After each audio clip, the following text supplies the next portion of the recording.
ಪ್ರಾಣೋ ವಾ ಆಶಾಯ ಭೂಯಾನ್ ಯೋ ವೈ ಭೂಮಾ ತತ್ಸುಖಂ.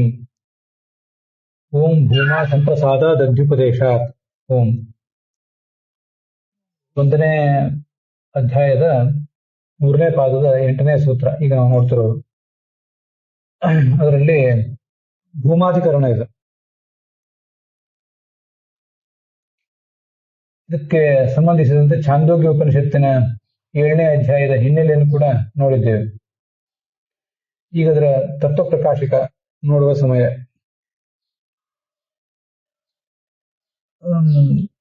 ಪ್ರಾಣೋವ ಆಶಾಯ ಭೂಯಾನ್ ಅಂತ ಹೇಳಿದ್ದಾರೆ.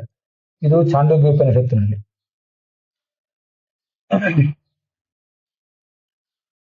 ಅಷ್ಟು ಹೇಳಿ ಆದ್ಮೇಲೆ ವಿಷ್ಣುರ್ವೈ ದೇವೇಭ್ಯೋ ಭೂಯಾನ್ ತಸ್ಮಾತ್ ಭೂಯಾನ್ ನಾಮ ಅಂತ ಹೀಗೊಂದು ಕೂಡ ವೇದವಾಕ್ಯ ಕಂಡು ಬರ್ತದೆ. ಇದು ಛಾಂದೋಗ್ಯದ್ದಲ್ಲ, ಬೇರೆ ಒಂದು ಕಡೆ ಕಂಡು ಬಂದಿರುವಂಥದ್ದು. ಹೀಗೆ 2 ಥರ ಕಂಡು ಬಂದಿದೆ. ಆದ್ರಿಂದ ಈ ಭೂಮ ಅನ್ನುವ ಶಬ್ದ ಅದು ವಿಷ್ಣುವಿನಲ್ಲಿಯೂ ಕಂಡು ಬಂತು, ಹಾಗೆ ವಾಯುವಿನಲ್ಲಿಯೂ ಕೂಡ ಕಂಡು ಬಂತು.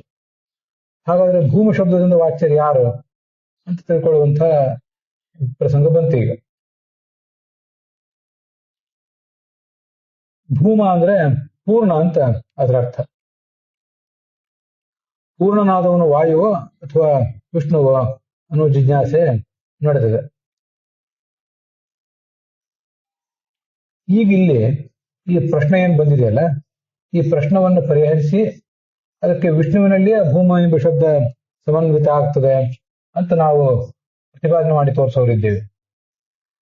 ಆದ್ರಿಂದ ಒಟ್ಟಾರೆ ಶಾಸ್ತ್ರದ ಸಂಗತಿ ಇದೆ. ಸಮಸ್ತ ವೇದಗಳು ಹಾಗೆ ಸಮಸ್ತ ಬ್ರಹ್ಮಸೂತ್ರಗಳ ಸಂಬಂಧ ಈ ಒಂದು ಸೂತ್ರಕ್ಕೆ, ಈಗ ನಾವು ನೋಡ್ತಿರುವ ಪ್ರಕರಣಕ್ಕೆ ಸಂಬಂಧಿಸಿದಂತೆ ಇದೆ.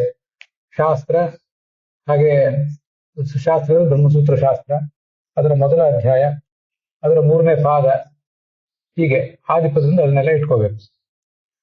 ಸಮಸ್ತ ಬ್ರಹ್ಮಸೂತ್ರಗಳು ಬ್ರಹ್ಮ ಪ್ರತಿಪಾದಕ, 1ನೇ ಅಧ್ಯಾಯ ಸಮನ್ವಯ ಪ್ರತಿಪಾದಕ. ಈಗ ನಾವು ನೋಡ್ತಿರುವುದು ನಾಮಲಿಂಗಾತ್ಮಕ ಶಬ್ದಗಳು ಅಂತ ಈಗ ಹಿಂದೆ ನೋಡಿದ್ವಲ್ಲ. ಹೀಗೆ ಒಂದು ಇಡೀ ಗ್ರಂಥ, ಅದರ ಒಂದು ಅಧ್ಯಾಯ ಮತ್ತೆ ಅದರ ಒಂದು ಪಾದ, ಆ ಪಾದಕ್ಕೂ ಈಗ ನಡೀತಿರುವ ಅಧಿಕರಣಕ್ಕೂ ಸೂತ್ರಕ್ಕೂ ಏನು ಸಂಬಂಧ ಅನ್ನೋದನ್ನ ಈಗ ನಾವು ತಿಳ್ಕೋಬೇಕು. ಆದ್ರಿಂದ ಶಾಸ್ತ್ರಾದಿಗಳಿಂದ ಇದಕ್ಕೆ ಸಂಗತಿ ಇದೆ. ಸಂಗತಿ ಅಂದ್ರೆ ಸಂಬಂಧ ಅಂತ ಅದರ ತಾತ್ಪರ್ಯ. ಇಲ್ಲಿ ನಿಮ್ಮ ಪುಸ್ತಕಗಳಲ್ಲಿ ಅತ್ರ ಪ್ರಾಣೋವ ಆಶಾಯ ಭೂಯಾನ್ ಇತ್ಯುಪಕ್ರಮೇಣ, ಉಪಕ್ರಮ ಅಂದ್ರೆ ಪರಿಹಾರ ಅಂತ ಅರ್ಥ. ಅಲ್ಲಿ ಅತ್ರ ಅನ್ನೋದ್ರಿಂದ ಆರಂಭ ಮಾಡಿ ಭೂಯಾನ್ ಅನ್ನುವವರಿಗೆ ಇನ್ವರ್ಟೆಡ್ ಕಾಮ ಹಾಕಿದ್ದಾರೆ. ಹಾಗಲ್ಲ, ಅದು ಉಚಿತ ಅಲ್ಲ. ಅತ್ರ ಅನ್ನೋದನ್ನು ದೂರ ಇಡಬೇಕು. ಪ್ರಾಣೋವ ಆಶಾಯ ಭೂಯಾನ್ ಅನ್ನೋದಕ್ಕೆ ಮಾತ್ರ ಇನ್ವರ್ಟೆಡ್ ಕಾಮ ಇರಬೇಕು. ಹಾಗೆ ನೀವು ತಿಳ್ಕೊಳ್ಳಿ. ಯಾಕಂದ್ರೆ ಮೂಲ ಛಾಂದೋಗ್ಯ ಉಪನಿಷತ್ತಿನಲ್ಲಿರೋದು ಪ್ರಾಣೋವ ಆಶಾಯ ಭೂಯಾನ್. ಆಶಾ ಅಂದ್ರೆ ಭಾರತೀ ದೇವಿ, ಅವಳಿಗಿಂತ ಈ ಪ್ರಾಣ ಶ್ರೇಷ್ಠ. ಹೀಗೆ ಅಲ್ಲಿ ಕೋಟ್ ಮಾಡಿರುವುದು ಪ್ರಾಣೋವ ಆಶಾಯ ಭೂಯಾನ್ ಅಂತ ಮಾತ್ರ. ಅತ್ರ ಅನ್ನೋದು ಇಲ್ಲಿ ಈಗ ಪ್ರಸಂಗದಲ್ಲಿ ಹೀಗೆ ಪ್ರಾರಂಭ, ಅತ್ರ ಇಲ್ಲಿ ಉಪಕ್ರಮೇಣ ಪ್ರಾರಂಭ ಮಾಡಿರುವುದರಿಂದ ಏನಂತ ಉಪಕ್ರಮ ಅಂದ್ರೆ ಪ್ರಾಣೋವ ಆಶಾಯ ಭೂಯಾನ್ ಅಂತ. ಮತ್ತೆ ವಿಷ್ಣುರ್ವೈ ದೇವ್ಯೋ ಭೂಯಾನ್ ತಸ್ಮಾತ್ ಭೂಯಾನ್ ನಾಮ. ಇದು ಎಲ್ಲಿಯ ಶ್ರುತಿ ಅಂತ ನನಗೆ ಕಂಡು ಬಂದಿಲ್ಲ, ನಿಮ್ಗೆ ಎಲ್ಲಾದ್ರೂ ಕಂಡು ಬಂದ್ರೆ ಅದನ್ನು ತಿಳಿಸಿ. ಆದ್ರೆ ನ್ಯಾಯ ವಿವರಣದಲ್ಲಿ ಇದನ್ನು ಹೇಳಿದ್ದಾರೆ ಆಚಾರ್ಯ. ಶ್ರುತಿ ಯಾವ ವೇದಕ್ಕೆ ಸಂಬಂಧಪಟ್ಟದ್ದು ಅಷ್ಟೆಲ್ಲ ಗೊತ್ತಿಲ್ಲ. ವಿಷ್ಣುರ್ವೈ ಅಂದ್ರೆ ವಿಷ್ಣುವೇ, ದೇವೇಭ್ಯೋ ಭೂಯಾನ್ ಎಲ್ಲ ದೇವತೆಗಳಿಗಿಂತಲೂ ದೊಡ್ಡವನು, ಆದ್ರಿಂದ ಅವನಿಗೆ ಭೂಯಾನ್ ಅಂತ ಹೆಸರಿದೆ. ಇತಿ ಶ್ರುತ್ಯಾಚ ಅತ್ರ, ಈ ಛಾಂದೋಗ್ಯ ಅತ್ರ ಅಂದ್ರೆ ಈ ಛಾಂದೋಗ್ಯ ಉಪನಿಷತ್ನಲ್ಲಿ ಪ್ರಾಣೋವ ಆಶಾಯ ಭೂಯಾನ್ ಅಂತ ಪ್ರಾರಂಭಿಸಿ ಮುಂದೆ ವಿಷ್ಣುರ್ವೈ ದೇವೇಭ್ಯೋ ಭೂಯಾನ್ ಅಂತ ಹೀಗೆ ಬಂದಿದೆ. ಹೀಗೆ ಶ್ರುತಿಯು ಕೂಡ ಇರೋದ್ರಿಂದ ವಾಯುವಿನಲ್ಲಿಯೂ ವಿಷ್ಣುವಿನಲ್ಲಿಯೂ ಸಾಧಾರಣವಾದ ಭೂಮ ಎಂಬ ಶಬ್ದ, ಭೂಮ ಅಂದ್ರೆ ಪೂರ್ಣ ಅಂತ ಅದರ ಅರ್ಥ, ಅದನ್ನು ವಿಷ್ಣುವಿನಲ್ಲಿ ಸಮನ್ವಯಿಸಿ ತೋರಿಸ್ತಿರೋದ್ರಿಂದ ಶಾಸ್ತ್ರ ಅಧ್ಯಾಯ ಮತ್ತು ಈ ಪಾದದ ಸಂಗತಿ ಇದೆ. ಇನ್ನ ಯಾವ ವೇದಕ್ಕೆ ಇದು ಸಂಬಂಧಪಟ್ಟದ್ದು, ಯಾವ ವೇದದ ವಿಷಯವನ್ನ ಇಲ್ಲಿ ಚರ್ಚೆ ಮಾಡ್ತಿದ್ದಾರೆ ಅನ್ನೋದನ್ನ ನಾವೀಗ ತಿಳ್ಕೋಬೇಕು. ಶ್ರುತ್ಯಾದಿ ಸಂಗತಿ ವಿಷಯಾದಿಕಂಚ ಸೂಚಯನ್. ಶ್ರುತಿ ಮೊದಲಾದವುಗಳಿಂದ ಒಂದು ಸಂಗತಿ ಅಂದ್ರೆ ಸಂಬಂಧ. ಶ್ರುತ್ಯಾದಿ ಸಂಗತಿ ಮತ್ತು ವಿಷಯಾದಿಕಂಚ, ಇಲ್ಲಿ ವಿಷಯ ಏನು ಅನ್ನೋದ್ರಲ್ಲಿ ಆಚಾರ್ಯರು ಸೂಚನೆ ಮಾಡ್ತಾ ಇದ್ದಾರೆ. ಸೂಚನೆ ಮಾಡ್ತಾ ಮೊದಲು ಪೂರ್ವ ಪಕ್ಷವನ್ನ ಸಂಯುಕ್ತಿಕಂ ಪೂರ್ವ ಪಕ್ಷ ಮಾಡುವವರಿಗೂ ಒಂದು ಯುಕ್ತಿ ಇದೆ. ಯುಕ್ತಿಯಿಂದ ಕೂಡಿದ ಪೂರ್ವ ಪಕ್ಷವನ್ನು ಮೊದಲು ತೋರಿಸ್ತಾರೆ. ಅದು ಪ್ರಾಣ ಇತಿ ಪ್ರಾಣೋವ ಆಶಾಯ ಭೂಯಾನ್ ಇತ್ಯುಕ್ತ. ನಾನೀಗ ಸೂತ್ರದ ಭಾಷ್ಯದ ವಾಕ್ಯ ಓದ್ತಾ ಇದ್ದೇನೆ. ಇತ್ಯುಕ್ತ ಹೀಗೆ ಹೇಳಿ ಛಾಂದೋಗ್ಯ ಉಪನಿಷತ್ತಿನಲ್ಲಿ ಹೀಗೆ ಬಂದಿದೆ. ಅದಾದ್ಮೇಲೆ ಮುಂದೆ ಯೋ ವೈ ಭೂಮ ತತ್ ಸುಖಂ ನಾಲ್ಪೇ ಸುಖಂ ಅಸ್ತಿ. ಅದು ಮುಂದೆ ಛಾಂದೋಗ್ಯ ಉಪನಿಷತ್ತಿನಲ್ಲಿ ಅಲ್ಲೇ ಮುಂದೆ ಬಂದಿರೋದು 7ನೇ ಅಧ್ಯಾಯದ 23ನೇ ಖಂಡದಲ್ಲಿ. ಈ ಪ್ರಾಣೋವ ಆಶಾಯ ಭೂಯಾನ್ ಅನ್ನೋದಕ್ಕೆ ನಾವು ಅರ್ಥ ನೋಡಿದ್ವಿ. ಮುಂದೆ ಯೋ ವೈ ಭೂಮ ಯಾವ ಪುರುಷ, ವೈ ಅಂದ್ರೆ ನಿಶ್ಚಯ, ಅವನು ಪೂರ್ಣನಾಗಿದ್ದಾನೋ ತತ್ ಅವನೇ ಸುಖ ಸ್ವರೂಪ. ಅಲ್ಪೇ ಸುಖಮಸ್ತಿ. ಚಿಕ್ಕವರಿಗೆ ಅಲ್ಪರಾದವರಿಗಾರಿಗೂ ಕೂಡ ಪೂರ್ಣ ಸುಖ ಇಲ್ಲ. ಲಕ್ಷ್ಮೀ ದೇವಿಯಿಂದ ತೊಡಗಿ ಯಾರಿಗೂ ಕೂಡ ಪೂರ್ಣವಾದ ಸುಖ ಇಲ್ಲ. ಇದು ಅಲ್ಲೇ ತತ್ವ ಪ್ರದೀಪದಲ್ಲಿ ಅದರ ಪೂರ್ಣ ಪಾಠ ಇದೆ, ಅದನ್ನು ನೀವು ಅದನ್ನು ಗಮನಿಸಬಹುದು. ನಾಲ್ಪೇ ಸುಖಮಸ್ತಿ ಭೂಮೇವ ಸುಖಂ ಅಂತ ಹೀಗೆ ಛಾಂದೋಗ್ಯ ಉಪನಿಷತ್ತಿನಲ್ಲೇ ಮುಂದೆ ಬಂದಿದೆ. ಇತ್ಯುಕ್ತೆ ತಸ್ಸೇವ ಭೂಮತ್ವ ಪ್ರಾಪ್ತಿ. ಹೀಗೆ ಉಕ್ತೇ ಹೀಗೊಂದು ಸ್ಟೇಟ್ಮೆಂಟ್ ಇರೋದ್ರಿಂದ ಛಾಂದೋಗ್ಯದಲ್ಲಿ ತಸ್ಸೇವ ಭೂಮತ್ವ ಪ್ರಾಪ್ತಿ. ಆ ವಾಯುವೇ ಹಿಂದೆ ಯಾರು ಪ್ರಾಣ ಅಂತ ಬಂದಿದ್ದಾನಲ್ಲ ಅವನಿಗೆ ಭೂಮತ್ವ ಅಂತ ಅನ್ನೋದು ತಿಳಿದು ಬಂತು. ಯಾಕೆಂದ್ರೆ ಭೂಯಾನ್ ಅಂದ್ರು ಭೂಮ ಅಂದ್ರು ಅರ್ಥ ಒಂದೇ. ಭೂಯಾನ್ ಅಂದ್ರೆ ಬಹಳ ಅಂತ ಅರ್ಥ. ಭೂಯಾನ್ ಭೂಯಾಂಸು ಭೂಯಾಂಸಃ ಹೀಗೆಲ್ಲ ಶಬ್ದ ಅದು. ಭೂಯ ಮತ್ತೆ ಭೂಯಾನ್ ಭೂಯಿಷ್ಠ ಇನ್ನ ಶಬ್ದ ಕೇಳಿರ್ತೀರಿ. ಭೂಯಿಷ್ಠಾಂತೆ ರಮೋಕ್ತಿಂ ವಿಧೇಮ ಅಂತ ಹೇಳಿ ಹೀಗೆ ಈ ಸರ ಅವೆಲ್ಲ ಬೇರೆ ಬೇರೆ ಶಬ್ದಗಳು. ಹೀಗೆಲ್ಲ ಬಂದಿರೋದ್ರಿಂದ ಭೂಯಾನ್ ಅಂದ್ರು ಭೂಮ ಅಂದ್ರು ಒಂದೇ. ಭೂಮ ಶಬ್ದದಿಂದ ಹೇಳಿರುವ ಏನ್ ಪೂರ್ಣತ್ವ ಇದೆಯಲ್ಲ ಅದು ಅವನಿಗೆ ವಾಯುವಿಗೆ ಬಂತು. ಇತ್ಯುಕ್ತೆ ತಸೇವ ಭೂಮತ್ವ ಪ್ರಾಪ್ತಿ. ಉತ್ಕ್ರಾಂತ ಪ್ರಾಣಾನ್ ಇತ್ಯಾದಿ ತಲ್ಲಿಂಗಾತ್ ಪ್ರಾಣ ಶಬ್ದಷ್ಟೇ ವಾಯುವಾಚಿ. ಇದೇ ಈಗ ನಾವು ಛಾಂದೋಗ್ಯ ಉಪನಿಷತ್ತಿನ 7ನೇ ಅಧ್ಯಾಯ ಏನ್ ನೋಡ್ತಾ ಇದ್ದೀವಿ, ಅಲ್ಲಿ 15ನೇ ಖಂಡ ಒಂದಿದೆ. ಆ 15ನೇ ಖಂಡದಲ್ಲಿ ಉತ್ಕ್ರಾಂತ ಪ್ರಾಣಾನ್ ಅಂತ ಹೀಗೆ ಬಂದಿದೆ. ಉತ್ಕ್ರಾಂತ ಪ್ರಾಣನ್ ಅಂದ್ರೆ ಪ್ರಾಣವನ್ನ ಯಾರು ತಮ್ಮ ಶರೀರವನ್ನು ಬಿಟ್ಟು ಮುಂದೆ ಹೋಗೋರು ಇರ್ತಾರೆ ಅವರಿಗೆ ತಂದೆ ತಾಯಿ ಮೊದಲಾದ ಹಿರಿಯರನ್ನು ಅಂತ ಹೀಗೆ ಅಲ್ಲಿ ಬಂದಿದೆ. ಆ ದೇಹದಿಂದ ಹೊರಗೆ ಹೋಗುವಾಗ ಮುಖ್ಯ ಪ್ರಾಣನು ಕೂಡ ಅಲ್ಲಿರ್ತಾನೆ ಅಂತ ಅದರ ತಾತ್ಪರ್ಯ ಬರ್ತದೆ. ತಮ್ಮ ಉತ್ಕ್ರಾಂತ ಪ್ರಾಣ ಅಂತ ಹೀಗೆ ಇತ್ಯಾದಿ ತಲ್ಲಿಂಗಾತ್. ಅದೆಲ್ಲ ಮುಖ್ಯ ಪ್ರಾಣಂದೇ ಲಿಂಗ ಅದು. ಆದ್ರಿಂದ ಪ್ರಾಣ ಶಬ್ದಷ್ಟೇ ವಾಯುವಾಚಿ. ಇಲ್ಲಿ ಪ್ರಾಣ ಎಂಬ ಶಬ್ದ ಏನು ಹೇಳಿದ್ದಾರೆ ಅದು ವಾಯುವನ್ನ ಹೇಳ್ತದೆ, ಮುಖ್ಯ ಪ್ರಾಣನನ್ನ ಹೇಳ್ತದೆ ಹೊರತು ಭಗವಂತ ಸರ್ವಶಬ್ದ ವಾಚ್ಯ ಅಂತ ನೀವು ಅದನ್ನು ಭಗವಂತನಲ್ಲಿ ಅನ್ವಯಿಸಬಾರದು ಅಂತ ಹೀಗೆ ಅದರ ತಾತ್ಪರ್ಯ. ಅಥವಾ ಭಕ್ತಿ ಈ ಒಂದು ಪ್ರಶ್ನೆ ಬಂದಾಗ ಆ ಪ್ರಶ್ನೆಗೆ ಉತ್ತರ ರೂಪವಾಗಿ ಇಲ್ಲಿ ಸುಭೂಮ ಸಂಪ್ರಸಾದ ದಧ್ಯುಪದೇಶ ಅಂತ ಸೂತ್ರ ಉತ್ತರ ಕೊಟ್ಟಿದೆ. ಆ ಸೂತ್ರಕ್ಕೆ ಏನ್ ಅರ್ಥ ಅಂತ ಅನ್ನೋದನ್ನ ಈಗ ಮುಂದೆ ನೋಡೋಣ. ಆ 15ನೇ ಖಂಡದಲ್ಲಿ ಅಥ ಯಜ್ಞಪ್ಯೇನಾನ್ ಉತ್ಕ್ರಾಂತ ಪ್ರಾಣಾನ್ ಶೂಲೀನ ಸಮಾಸಂವಿತಿಶಂ ಹೇತ್ ಅಂತ ಇದೆ. ಅದನ್ನ ಇಲ್ಲಿ ಉದ್ಧರಿಸಿದ್ದಾರೆ. ಅದಕ್ಕೆ ಏನ್ ಅರ್ಥ ಅದು ನೋಡೋಣ ಒಂದ್ಸರಿ. ಈ ಪ್ರಾಣೋತ್ಕ್ರಮಣ ಮಾಡಿದ ಬಳಿಕ ಈ ತಂದೆ ತಾಯಿ ಮೊದಲಾದವರು ಏನಿದ್ದಾರಲ್ಲ ಅವರನ್ನ ಅರ್ಥಾತ್ ಅವರ ಪಾರ್ಥಿವ ಶರೀರವನ್ನು ಅದರಿಂದ ನೀವು ಶೂಲ ಮೊದಲಾದ ಆಯುಧಗಳಿಂದ ಚೆನ್ನಾಗಿ ತಿವಿದು ಸುಟ್ಟರೂ ಕೂಡ ಅಥವಾ ಸುಟ್ಟವನನ್ನ ಯಾರು ಬೈತಾರ? ಬದುಕಿದ್ದಾಗ ತಂದೆಯನ್ನು ಕೊಂದ, ತಾಯಿನ ಕೊಂದ, ತಂದೆಯನ್ನು ಹೊಡೆದ ಅಂತ ಹೀಗೆಲ್ಲ ಬೈತಾರೆ. ಆದ್ರೆ ಅವ್ರ ಶರೀರವನ್ನೇ ಬಿಟ್ಟು ಹೋದ್ಮೇಲೆ ಆ ಶರೀರಕ್ಕೆ ಏನಾದ್ರೂ ಈ ಮಗ ಏನಾದ್ರೂ ಮಾಡಿದರೆ ಅದು ಯಾಕೆ ಮಾಡ್ತಾನೆ ಅನ್ನೋದು ವಿಷಯ ಬೇರೆ. ಅಂಥವನನ್ನ ಪಿತೃಘಾತಿ ಅಂತಾಗ್ಲಿ, ಪಿತೃಘಾತಿ ಅಂತಾಗ್ಲಿ, ಮಾತೃಘಾತಿ ಅಂತಾಗ್ಲಿ, ಭ್ರಾತೃಘಾತಿ ಅಂತಾಗ್ಲಿ ಅಂತ ಅವನನ್ನ ಯಾರು ಅನ್ನೋದಿಲ್ಲ. ಬ್ರಹ್ಮ ಹತ್ಯೆ ಮಾಡಿದವನು ಅಂತ ಅನ್ನೋದಿಲ್ಲ, ಆಚಾರ್ಯ ಹತ್ಯೆ ಮಾಡಿದವನು ಅಂತ ಅನ್ನೋದಿಲ್ಲ.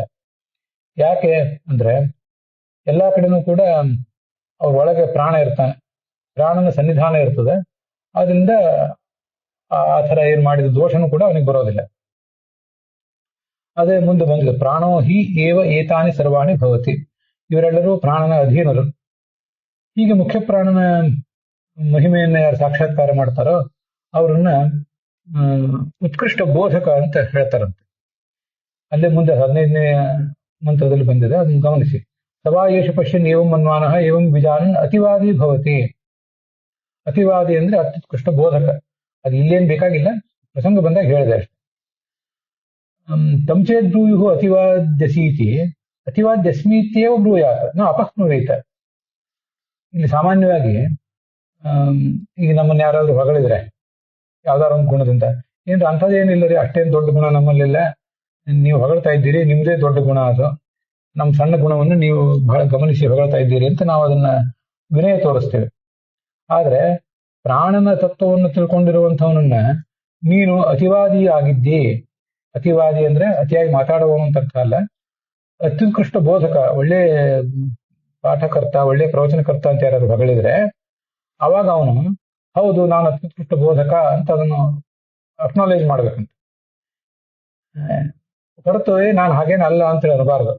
ಯಾಕೆಂದ್ರೆ ಪ್ರಾಣತತ್ವವನ್ನ ಯಾರು ತಿಳಿದು ಇನ್ನೊಬ್ಬರಿಗೆ ಬೋಧನೆ ಮಾಡ್ತಾನೆ ಅವನಿಗೆ ಭಯ ಏನೂ ಇರೋದಿಲ್ಲ. ಭಯ ಏನೂ ಇರೋದಿಲ್ಲ, ಅದನ್ನ ಅವ್ನು ನಿರಾಕರಣೆ ಮಾಡಬಾರ್ದು, ಅದನ್ನ ಸ್ವೀಕಾರ ಮಾಡ್ಬೇಕು. ಆತ್ಮವಿಶ್ವಾಸದಿಂದ ಸಂತೋಷದಿಂದ ಸ್ವೀಕಾರ ಮಾಡ್ಬೇಕು, ಅಹಂಕಾರ ಪಡ್ಬೇಕು ಅಂತ ಅರ್ಥ ಅಲ್ಲ. ಪ್ರಸಂಗ ಬಂತು ಅಂತ ಹೇಳಿದೆ. ಹೀಗೆ ಛಾಂದೋಗ್ಯ ಉಪನಿಷತ್ತಿನಲ್ಲಿ ಉತ್ಕ್ರಾಂತ ಪ್ರಾಣ ಇತ್ಯಾದಿ ತಲ್ಲಿಂಗ, ಇದೆಲ್ಲ ಮುಖ್ಯ ಪ್ರಾಣ ಲಿಂಗಗಳು. ಆದ್ರಿಂದ ಪ್ರಾಣ ಶಬ್ದ ವಾಯುವನ್ನೇ ಹೇಳ್ತದೆ ಅಂತ ತಾತ್ಪರ್ಯ. ಅದಾದ್ಮೇಲೆ ಭೂಮಾ ಸಂಪ್ರಸಾದ ತದ್ಯುಪದೇಶ ಅಂತ ಸೂತ್ರ ಹೊರಟಿದೆ. ಸಂಪ್ರಸಾದ ಅಂದ್ರೆ ಪೂರ್ಣ ಸುಖರೂಪತ್ವ, ಅದನ್ನು ನೋಡಿದ್ದೇವೆ.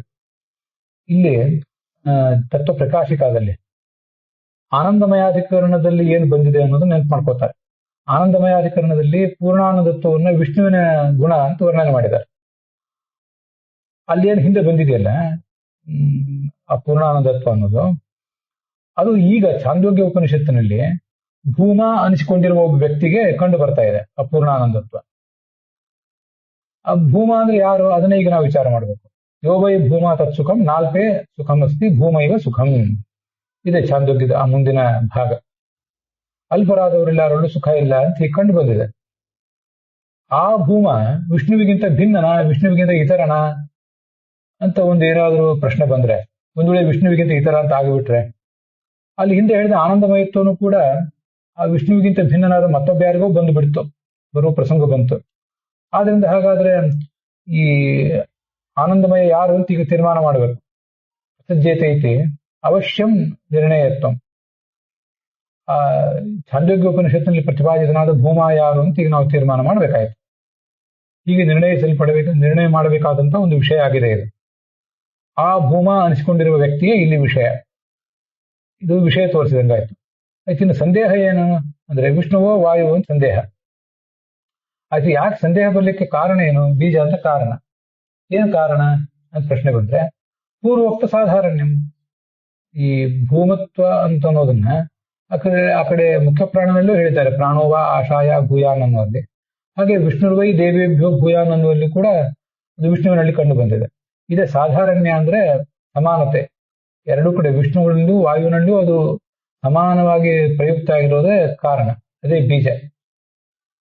ಆದ್ರೆ ಪೂರ್ವಪಕ್ಷದವ್ರು ಏನ್ ಮಾಡ್ತಾರೆ, ಮುಖ್ಯ ಪ್ರಾಣನೇ ಇಲ್ಲಿ ಭೂಮಾ ಅಂತ ಪೂರ್ವಪಕ್ಷ ಮಾಡ್ತಾರೆ. ನಾನು ಹಿಂದೆ ಅನೇಕ ಸರಿ ಹೇಳಿದ್ರೆ ನೀವು ಇನ್ನೂ ಗಮನಿಸ್ಬೇಕು. ಇಲ್ಲಿ ಮುಖ್ಯ ಪ್ರಾಣನೇ ಭೂಮಾ ಪೂರ್ಣ ಅಂತ ಉಪಾಸನೆ ಮಾಡುವವರು ಮುಖ್ಯ ಪ್ರಾಣ ಸರ್ವೋತ್ತಮತ್ವವಾದಿಗಳು ಅಂತ ಯಾರೂ ಇಲ್ಲ. ಶಿವ ಸರ್ವೋತ್ತಮತ್ವವಾದಿಗಳು, ಶಕ್ತಿ ಸರ್ವೋತ್ತಮತ್ವವಾದಿಗಳು ಅಂತ ಯಾರ್ಯಾರೋ ಇರ್ತಿರ್ತಾರೆ. ಆದ್ರೆ ಮುಖ್ಯ ಪ್ರಾಣ ಸರ್ವೋತ್ತಮತ್ವವಾದಿಗಳು ಅಂತ ಯಾರಿಲ್ಲ. ಆದ್ರೆ ಇದೆಲ್ಲ ತಾತ್ಪರ್ಯ ಏನಂದ್ರೆ, ಯಾರೋ ಒಂದು ನಿರ್ದಿಷ್ಟ ಮತದವರು ಇದನ್ನು ಮಾಡ್ತಾರೆ ಅಂತಲ್ಲ. ಅದನ್ನ ಓದಿದಾಗ ಯಾರಿಗೂ ಸಂಶಯಗಳು ಬರ್ಬೋದು, ನಮಗೆ ಸಂಶಯ ಬರ್ಬೋದು, ಅದಷ್ಟೇ ಪೂರ್ವಪಕ್ಷ. ಆದ್ರಿಂದ ಮುಖ್ಯ ಪ್ರಾಣನೇ ಭೂಮಾ ಆಗಿದ್ದಾನೆ ಅಂತ ಪೂರ್ವಪಕ್ಷ. ಅದಕ್ಕೆ ಏನು ಕಾರಣ ಅಂದ್ರೆ, ಅತ್ರ ನಾಮವಾಗಾದಿ ತಾರತಮ್ಯ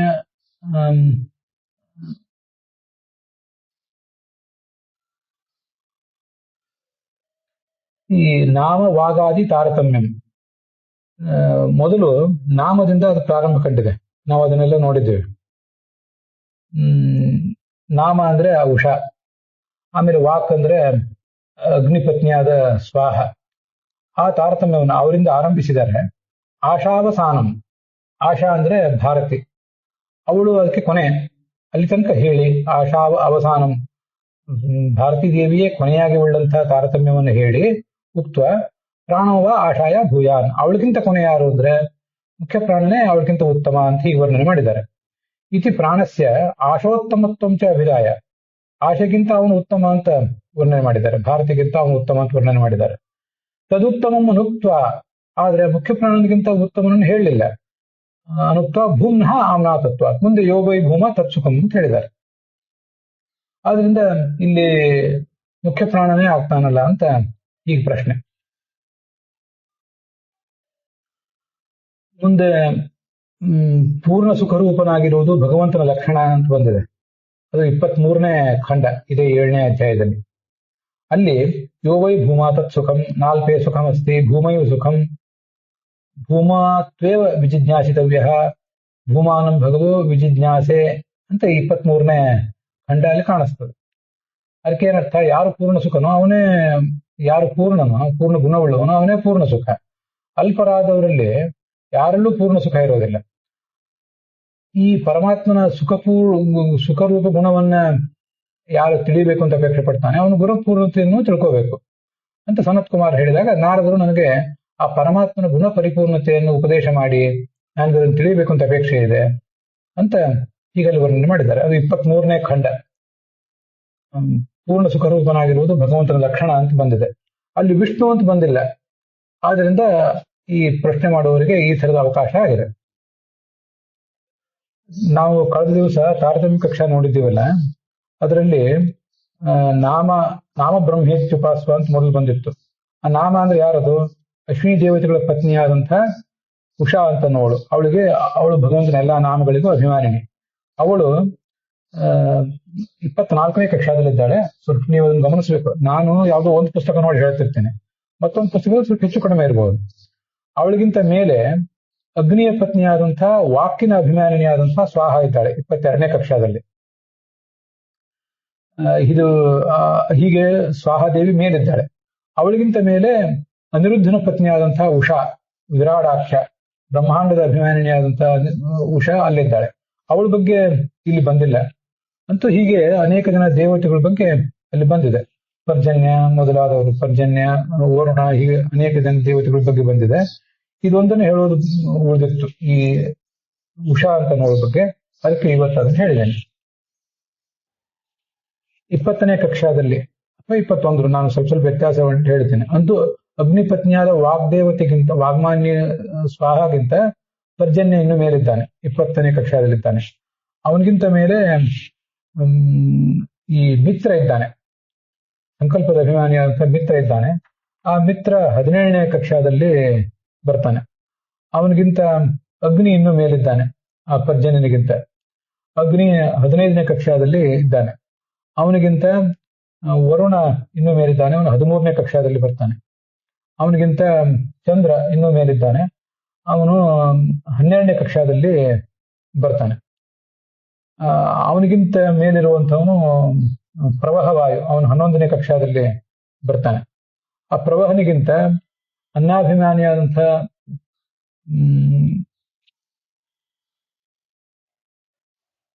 ಪ್ರವಾಹವಾಯು 11ನೇ ಕಕ್ಷಾದಲ್ಲಿ ಬರ್ತಾನೆ. ಮತ್ತೆ ಅವನಕ್ಕಿಂತ ಮೇಲೆ ಅನಿರುದ್ಧ ಇದ್ದಾನೆ 10ನೇ ಕಕ್ಷಾದಲ್ಲಿ, ಕಾಮನ ಮಗ ಅನಿರುದ್ಧ. ಅವನಿಗಿಂತ ಮೇಲೆ ಅಹಂ ಪ್ರಾಣ ಇದ್ದಾನೆ. ಒಟ್ಟು 49 ಜನ ಮರುತ್ತುಗಳಿದ್ದಾರೆ. ಅದರಲ್ಲಿ ಅಹಂಕಾರಿಕ ಪ್ರಾಣ ಪ್ರಧಾನ. ಅದಾದ್ಮೇಲೆ ಎರಡನೇ ಅವನು ಈ ಸ್ಪರ್ಶಮಾನಿಯಾದಂಥ ಪ್ರವಾಹ. ಅದಾದ್ಮೇಲೆ ಇನ್ನ 47 ಜನ 18ನೇ ಕಕ್ಷಾದಲ್ಲಿ ಸೇರಿದ್ದಾರೆ. ಮತ್ತೆ ಇವರೆಲ್ಲರಿಗಿಂತ ಪ್ರಧಾನನಾಗಿ 50ನೇವನಾಗಿ ಮುಖ್ಯ ಪ್ರಾಣ ಇದ್ದಾನೆ. ಎಲ್ಲಿಗೂ ಕೂಡ ಪ್ರಾಣ ಅಂತ ಹೀಗೆ ಹೆಸರು ಹೇಳ್ತಾರೆ.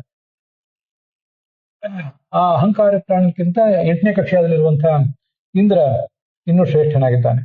ಅದು ಮುಂದಿಂದೆಲ್ಲ ನಮ್ಗೆ ಗೊತ್ತಿದ್ದೇ ಇದೆ. ಇಂದ್ರನಿಗಿಂತ 7ನೇ ಕಕ್ಷಾದಲ್ಲಿರುವಂತಹ ಪಾರ್ವತಿ ಶ್ರೇಷ್ಠಳಾಗಿದ್ದಾಳೆ. ಅವಳು ಆಕಾಶದ ಅಭಿಮಾನಿನಿ. ಅವಳಿಗಿಂತ ರುದ್ರದೇವ 5ನೇ ಕಕ್ಷಾದಲ್ಲಿರುವಂಥವನು ಉತ್ತಮ. ಅವಳಿಗಿಂತ 4ನೇ ಕಕ್ಷಾದಲ್ಲಿರುವಂತಹ ಭಾರತಿ ಉತ್ತಮಳು. ಮುಂದೆ 3ನೇ ಕಕ್ಷಾದಲ್ಲಿ ಮುಖ್ಯ ಪ್ರಾಣ ಇದ್ದಾನೆ. ಪ್ರಶ್ನೆ ಕೇಳ್ತಿರುವಂತಹ ನಾರದ 14ನೇ ಕಕ್ಷಾದಲ್ಲಿದ್ದಾನೆ. ಅವನು 8ನೇ ಕಕ್ಷಾದಲ್ಲಿರುವಂತಹ ಈ ಕಾಮ, ಅವನ ಇನ್ನೊಂದು ರೂಪ ಈ ಸನತ್ ಕುಮಾರ, ಅದನ್ನ ಕೊಟ್ಟಿರ್ತಾನೆ. ನೀವು ಗೋವಿಂದಾಚಾರ್ಯ ಪುಸ್ತಕ ನೋಡಿದ್ರೆ ಆ ಕಾಮ ಮತ್ತು ಪುರಂದರ ಇವರೆಲ್ಲ ಏನೇನು ರೂಪಗಳನ್ನು ತಾಳಿರ್ತಾರೆ ಅಂತ ಕೊಟ್ಟಿರ್ತಾರೆ. ವಾಲಿ, ಗಾಧಿ, ವಿಕುಕ್ಷಿ, ಪಾರ್ಥ, ಇಂದ್ರ, ಪುರಂದರ ಇವೆಲ್ಲ ಈ ಒಂದು ಇಂದ್ರನ ರೂಪಗಳು. ಸುದರ್ಶನ, ಭರತ, ಪ್ರದ್ಯುಮ್ನ, ಸ್ಕಂದ, ಸನತ್ ಕುಮಾರ, ಕಾಮ ಇವೆಲ್ಲ ಕಾಮನ ರೂಪಗಳು.